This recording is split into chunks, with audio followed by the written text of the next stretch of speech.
Hi, welcome to So You Think You're Awake, the show about life transformation through dream interpretation. I'm Michael Sheridan. On today's show, I talk about self-sabotage. Sometimes the person blocking your path is, wait for it, you. And here's the kicker. You don't even know it, but your dreams do. Stay tuned to find out what you can do to get out of your own way. I also talked to my good friend Anne Tucker about her upcoming Wisdom Soup Spirit Summit. Say hi, Anne. Hello. We're all born with the potential to be magnificent at something, but just like the hero in a movie, we have to overcome obstacles before we can realize our potential and become the hero that we really are. On this show, through analyzing your dreams, I reveal your potential and the obstacles you need to overcome. I'm very specific. I tell you the magic power you have, what makes you magnificent, and the bumps in life that are holding you back.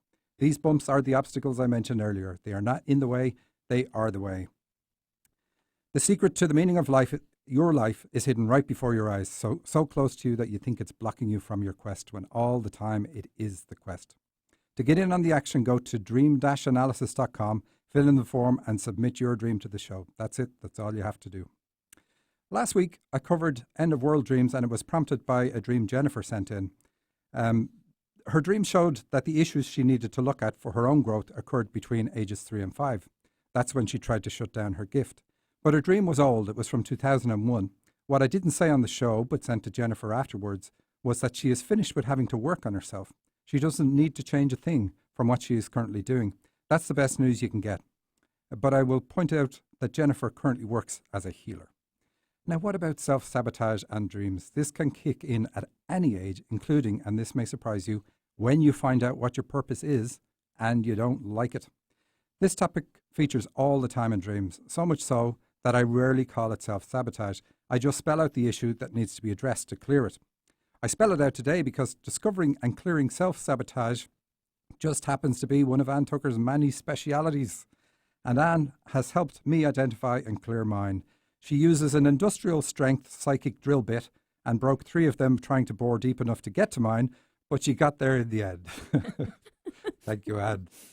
At the same time, I've helped Anne through dream work. We actually posted a video on YouTube about Anne's dreams and how they progressed as she healed the issues they raised. What we probably didn't cover in that video is the gifts that you have, Anne. Some of them spontaneously awakened as a result. An ability to rummage around in a person's subconscious is just one of them, and it's amazing. Rummaging is probably not how you would describe it. How would you describe it? It may be exploring. A little gentler than rummaging. Yeah, the victim doesn't feel a thing, I believe. Right. I also point out that, Anne, you work with me on my flagship course. Yes. And you work with the clients that are on that. So I use dreams to find out issues, and Anne can go deep when we know what an issue is, where it is, etc. But you don't need that. You can just do that off the bat. You can see what a person's big stuff is. But I love it that when what I'm finding with the session confirms what you've discovered in the dream. So it's amazing to work off of each other that way. It is good, and it's very good for the client to get secondary confirmation about things. And so I have you here to talk about Wisdom Soup, but then I just suggested this is the Wisdom Soup Spirit Summit that you have coming up on the 25th. Yay! And I suggested that maybe you would work with one of the people that calls into the show. And you graciously agreed.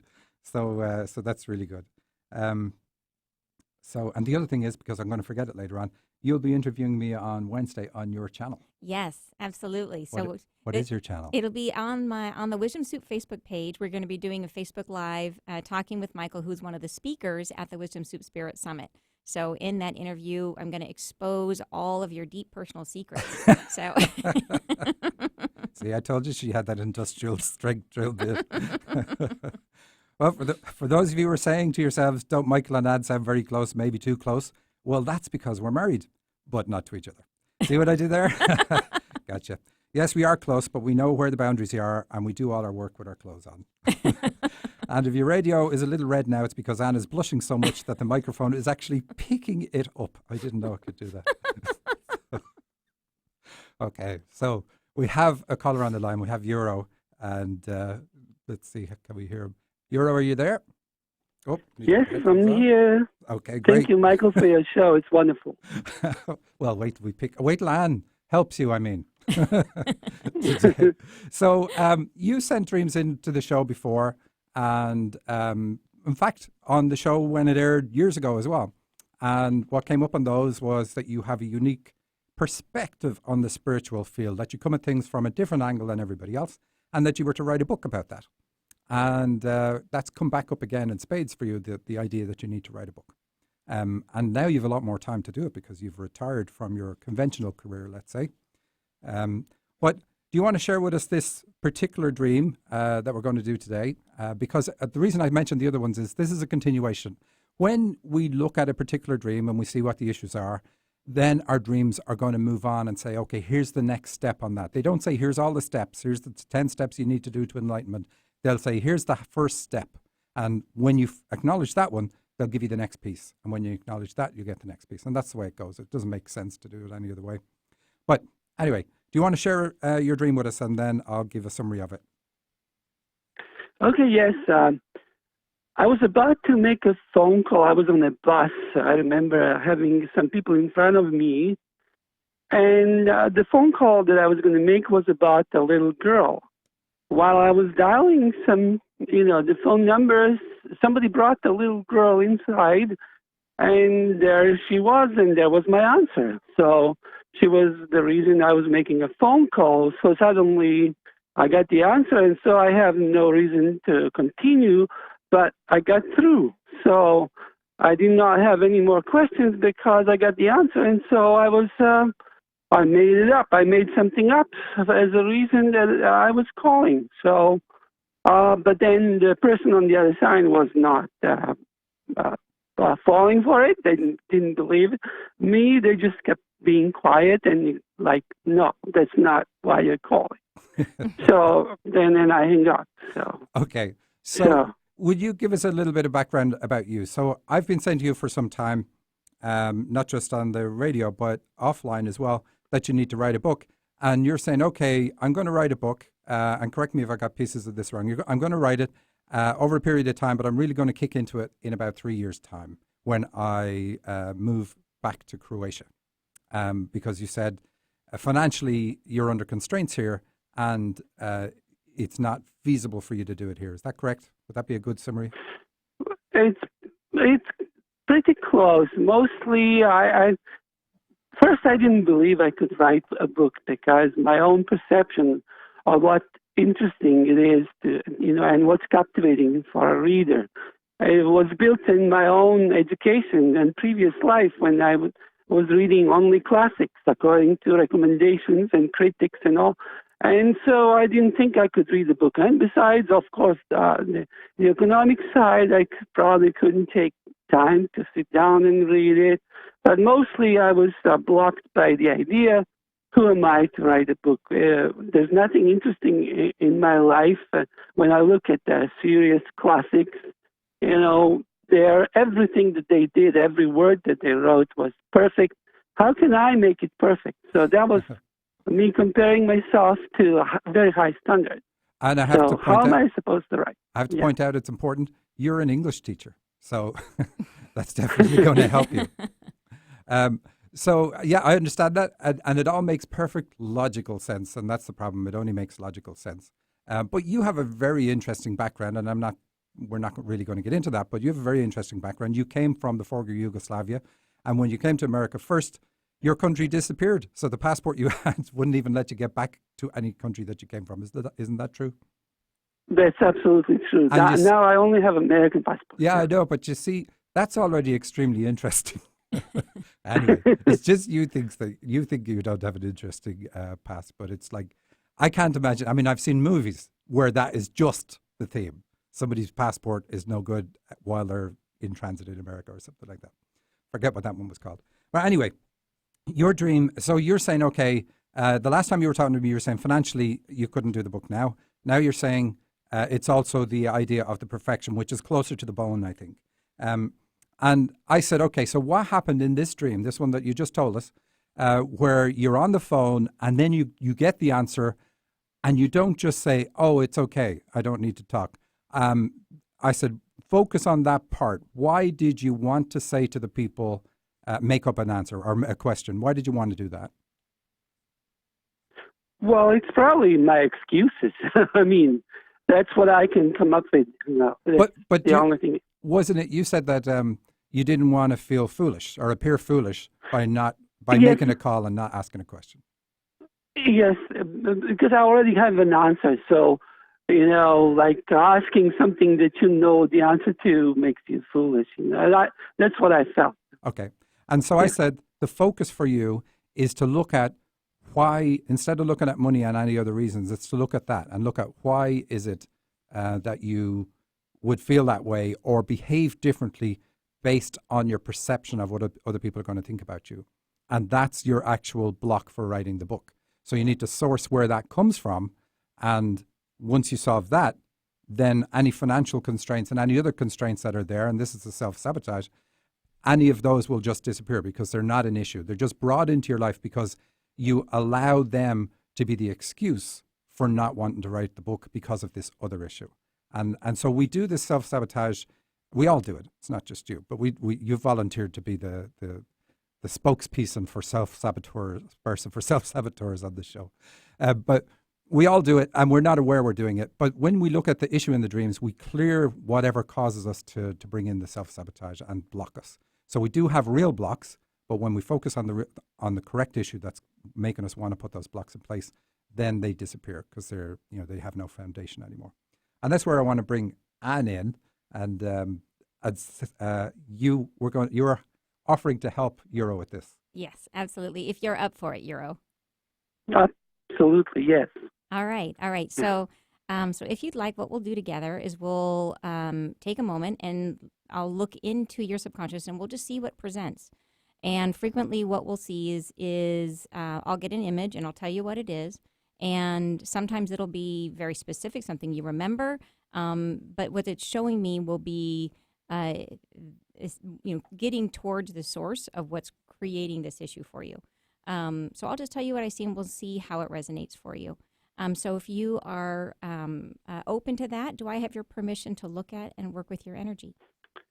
Yes, absolutely. Okay, perfect. If you would take a moment and just close your eyes and go ahead and let's get you grounded. Go ahead and drop from your tailbone, drop a root or a cord down into the earth. Go down through the floor, down through the layers and layers and layers of the earth, all the way to the very center of the earth, and feel that cord or root tether to the very center of the earth. And as it does, feel it become taut. That tautness travels all the way up your spine. You're nicely anchored and connected to the earth. And now from the bottoms of your feet, go ahead and extend down into the ground. Roots from the bottoms of your feet going down through the floor and down just about 8 feet into the ground, and spread those roots wide in all directions like the trunk or the roots of a tree. So now you're supported from side to side. Now you're nice and securely attached to the earth. All right. And let's go ahead and take a look and see what presents itself. I want to ask our guides to please allow me to be a channel of healing for Euro, for his highest and best good. And Euro, the first thing that comes up for you is I'm seeing you. It's two things. The first thing I'm seeing is you in a like a trench in the military, with holding a large. It's almost like a rocket. It's really big. It's not a regular gun. It's a really, really big gun, and you're looking away from the gun, looking down. You're in thought, and there's not just it's an avoidance behavior. So you're there and you're in the moment, but you're pulling away from the moment, wanting. There's a feeling in that moment of being not comfortable with being there, but it's the horror of the whole situation. It's the horror of I don't see any active fighting around you. It's almost like it might even be. There's no other. I don't see an opposition. It's like the experience is something that you are pressing down your own inner objection to. Does that make sense to you? It does. I came to the United States about a week before the Civil War. So this is Civil War in Yugoslavia. Country fell apart and plunged into the Civil War. So it makes sense. Okay. but I escaped all of it. Okay. All right. So that that initial feeling, let's see where that feeling and it feels like at the moment that there's that you have a very, very gentle feeling, a very, very gentle nature, and it's that feeling of escapism, a feeling of escape from a situation or from that is now. So in other words, in the process of escape, there's something that occurred there that then left a mark, if you will. Let me go ahead and look inside and see what else we get.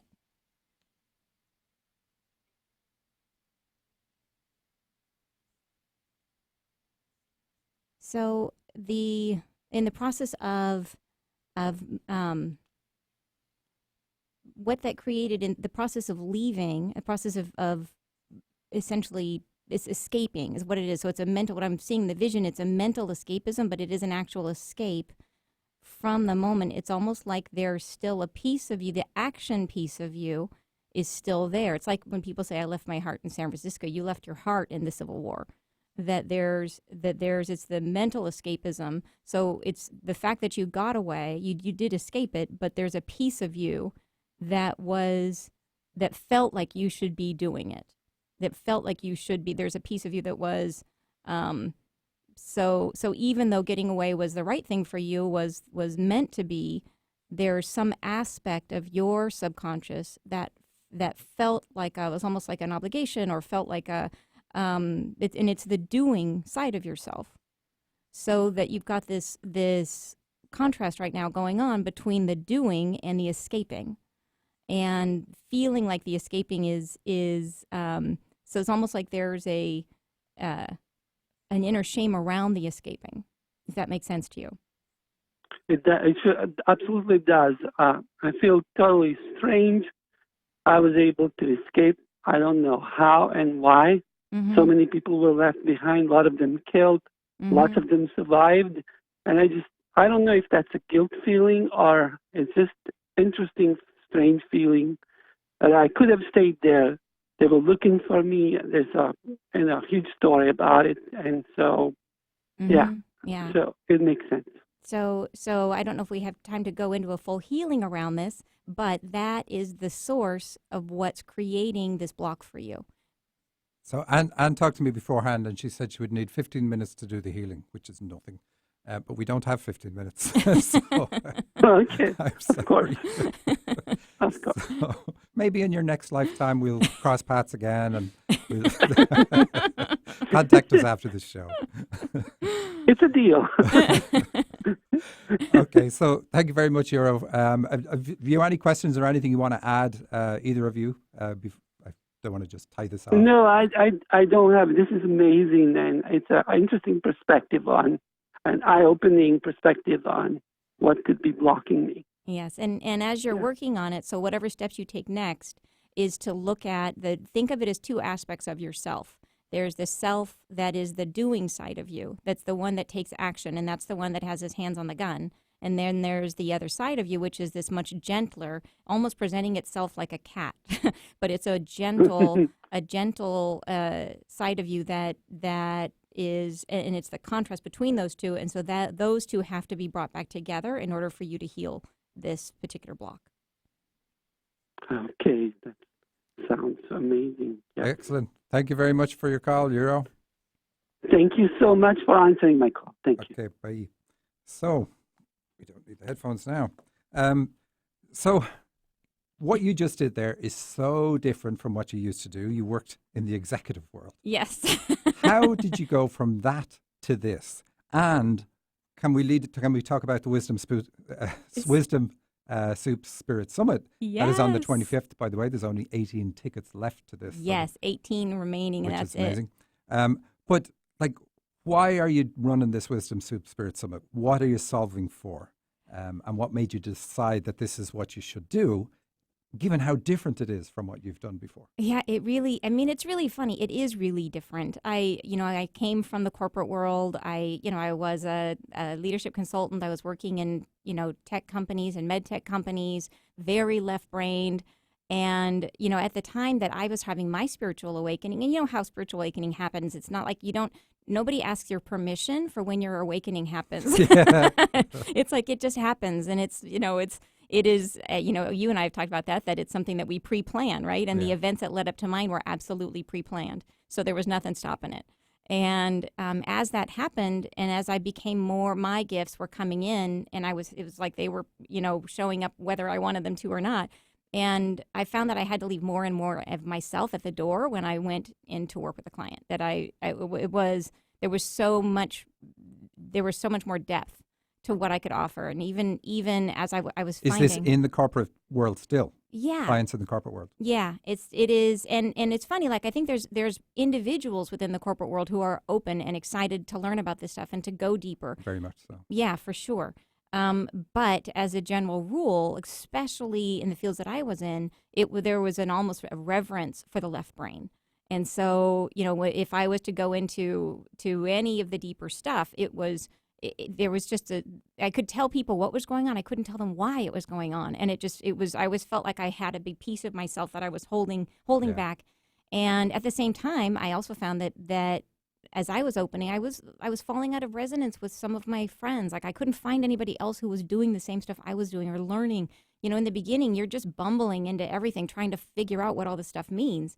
And I needed to find other people who were on the path. So I literally just stuck my flag in the ground. I started a meetup and said, who's going to show up? And luckily, lots of people did. Yes. It's has a momentum about it, which is quite remarkable. Yeah.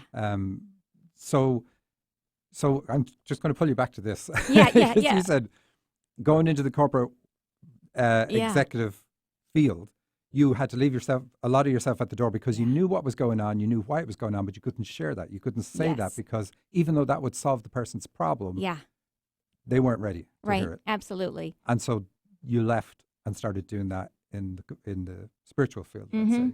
Yeah. You've written a book about how to tell what's going on and why things are not working in somebody's what's out of balance. Yeah. And you even have a course that you're developing on that. Yes. You have many strings to your bow here. Yeah.